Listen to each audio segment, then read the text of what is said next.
from just soya beans to a very creamy soya milk, and then to the creamiest Greek yogurt with no starter culture or artificial sweeteners.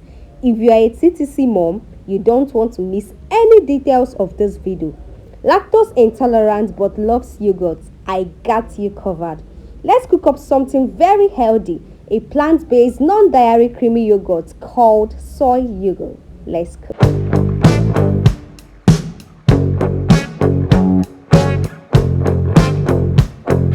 Hi guys, welcome back to my channel. So today I'm going to teach you how to make Greek yogurt using soya beans. Oh my god, I tried this recipe and it came out extremely yummy, and the good thing about this is that it is very healthy. So no need for any dairy products in this video. We are going to be using only but two ingredients for this video: soya beans and then dates for sweeteners. Let's start. Here I have my soya beans and I'll be dropping the measurements in the description box, so do well to check how I wrote it in the description box. Okay, so first things first, we have to pick our soya beans for dates. Okay, just like I'm showing you in this video, there are a lot of dirt and stones in your soya beans, so don't skip this process for any reason. Okay, then we are going to proceed to washing our soya beans like I am showing you in this video. Okay, so this has been exposed to dust in the market, and you don't just want to start cooking or start processing your soya beans without washing it. So you have to wash your soya beans first. So you can see from this video, you can see how dirty this water is. Can see how cloudy and dirty it is. So this is the reason why you need to pre-wash your soya beans before soaking it. Okay, next you want to pour in some water and soak your soya beans overnight like I am showing you right here in this video. And you want to make sure that your water is actually very much above your soya beans. So let's say your soya beans is half of the container you are using, your water should be almost full, because soya beans rises as it absorbs water. So the longer you soak it, the more it rises. It absorbs water and then it rises. Okay, so we are just going to cover this up and then we are going to leave it overnight to soak and absorb water. So you can see this is the next morning, just about the same time I soaked it, and I am here to show you how the soya beans look. So you can see it is now bulgy. Okay, and is a bit softer than it was before I soaked it. So this is what you are aiming at.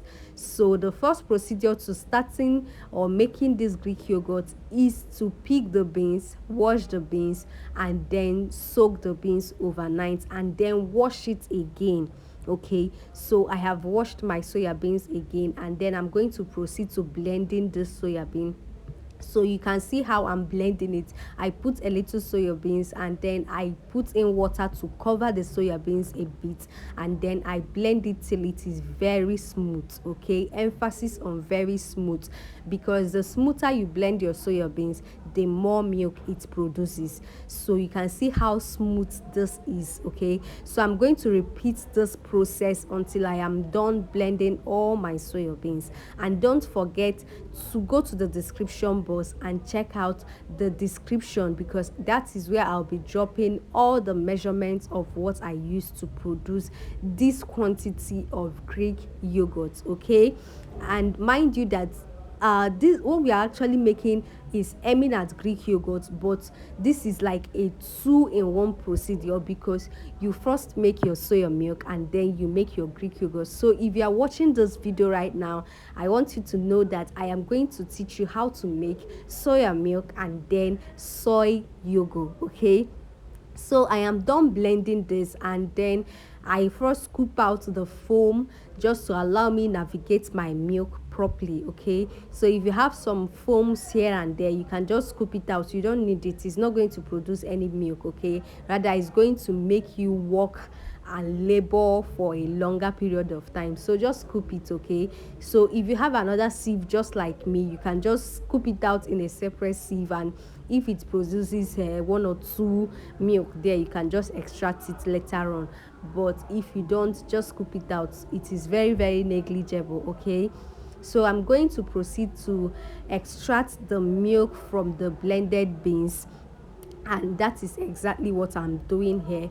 So you can use a cheesecloth if you don't have the exact sieve that I am using. So cheesecloth works actually very fast though.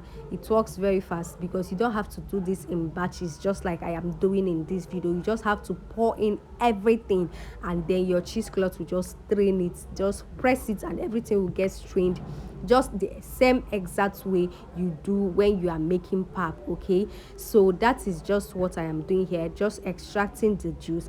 And please try as much as possible not to blend with so much water. Remember, we are trying to make yogurt here, so you don't want it to be very watery. And in this recipe or in this video, I'm showing you how to make this soy yogurt without using starter. So the creamier your milk, the better for you. You're not using any starter, remember, so there is nothing to activate to ferment the milk, so it's just going to happen naturally on its own. So you want your milk to be very, very creamy. Okay, so you can see in this video how creamy my milk is. Okay, so I actually sieve my milk twice. After sieving it the first time, I go ahead to sieve it again. Not really twice, I sieve it 3 times, because after also boiling it, I sieve it for the last time. So after sieving it the first 2 times, I will go ahead and start boiling. Please, this is another procedure that you have to take very, very serious.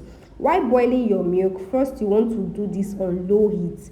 Second, you don't want to leave it there and go and start doing somewhere else. You want to sit down there and keep turning consistently at an interval. Okay, so your soya milk is not something that you just put on fire and then you go about doing other things, and it is not something that you boil like you're boiling your hot water on high heat.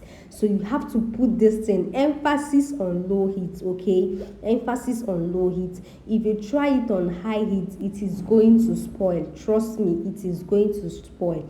And if you don't stir it consistently as you go, it is going to spoil. There is no two ways about it. It is going to spoil. So while you are doing this, you can notice some foam. That's okay. If you want, you can remove it. If you don't, you can just keep stirring. Okay, you can just keep stirring. These foams will reduce as it boils. It will reduce as it boils. Okay, so if it's too much, you can still be removing it as it goes.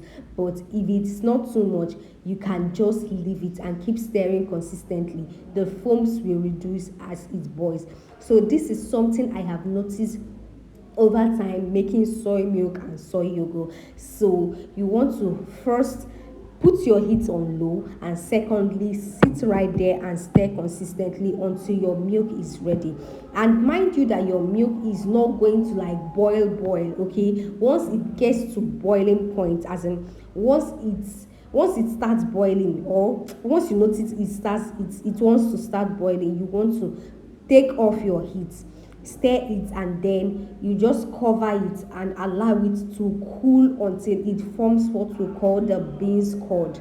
And I'm going to show you that in this video. Okay, so as you can see, my yogurt has or rather my milk is ready, and I just stirred it and covered it, and I would be back to show you the milk curd, rather the beans curd, when it has cooled. So this is what we call the beans curd. Okay, so you can see the beans curd on this milk. So you can just take this out. Okay, just take this out and then proceed with other things.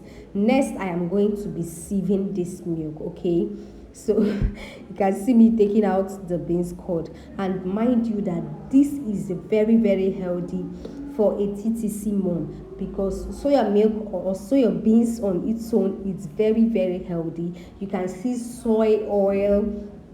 It's used to make a lot of things, soya beans, and it is quite healthy. Okay, so you want to take this, you can take this and improve your fertility journey. Okay, so it is very, very healthy, and the good thing about it is that you can take it as much as possible. Okay, so you can do this at home so that you can monitor what is actually going inside there. You know, artificial sweeteners, no sugars, any industrial stuff that you don't want to use. So at this point, we have our soya milk, and you can sweeten this thing with dates, whether date sugar, date syrup, date paste, whatever type of dates you want to use to sweeten this, and you are good to go.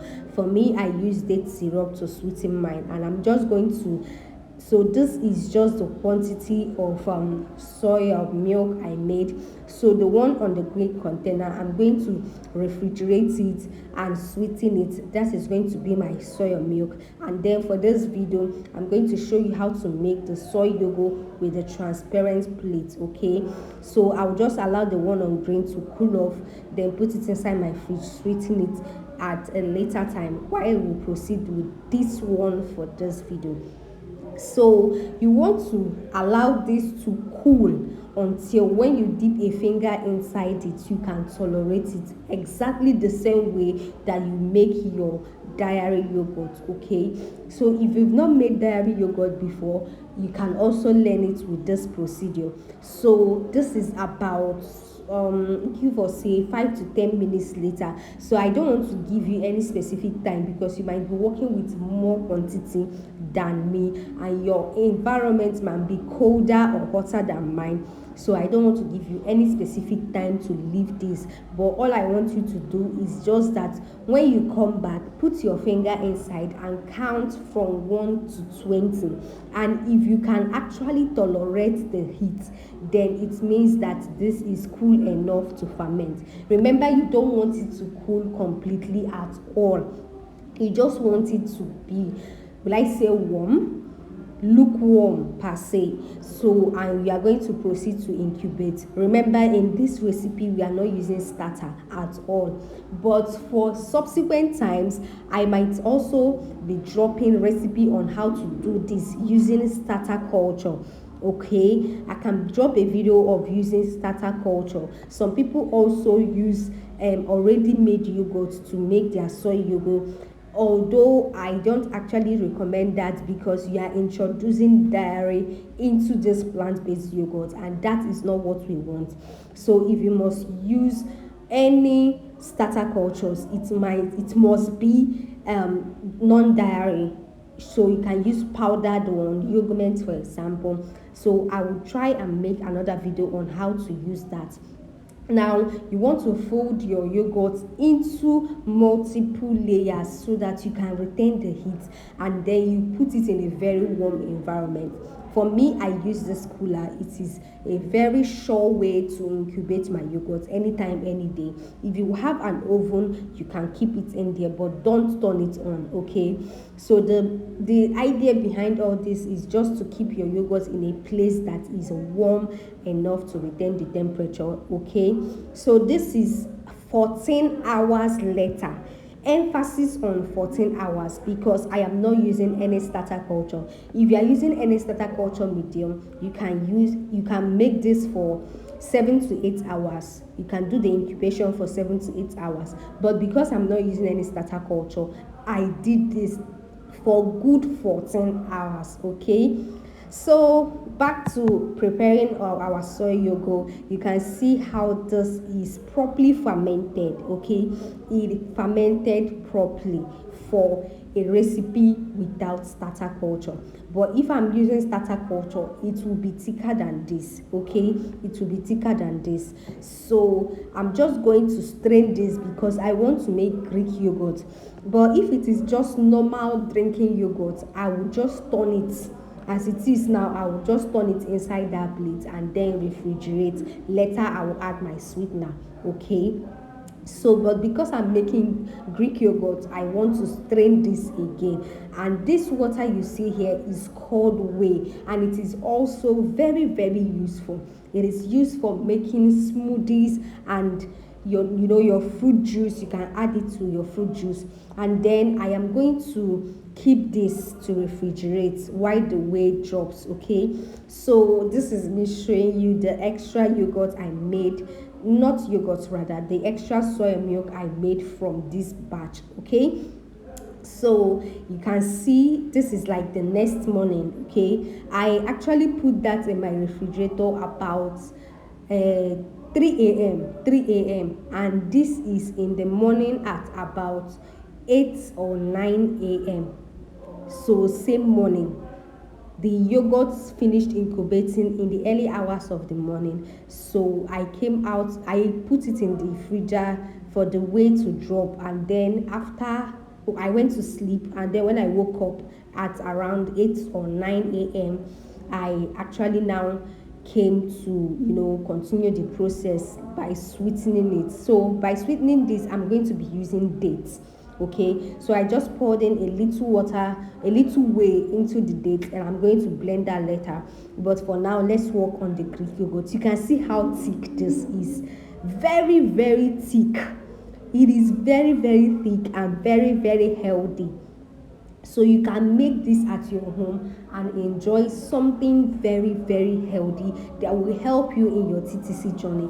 So at this point, if you have not liked this video or subscribed to this channel, you want to do so now, because I will still be dropping yummy mouth-watering recipes that will improve your general health and help you in this your TTC journey. Okay, so try as much as possible to click on the notification button, because you'll be getting notified anytime I drop a new video. And my aim is to make TTC moms conceive faster by eating healthier. Okay, so you can see this is my yogurt, and if I want this to be more smoother, I can use a hand whisk. Okay, I can use a hand mixer and run through it, and it will be smoother. But I just use spoon because this is just a little batch. Okay, and I intend to use it immediately. So this is me sweetening my yogurts with my dates. Okay, what I did was to blend the dates with my whey, and then I used my sieve to sieve it to remove the chaff, and then the liquid is what I'm using to sweeten this. And I'm very careful not to use too much, because I don't want this yogurt to be runny at all. So you can see how thick this Greek yogurt is, and you can enjoy this with any fruit and granular combination of your choice. So thank you so much for watching, and drop your comments in the comment section. Bye.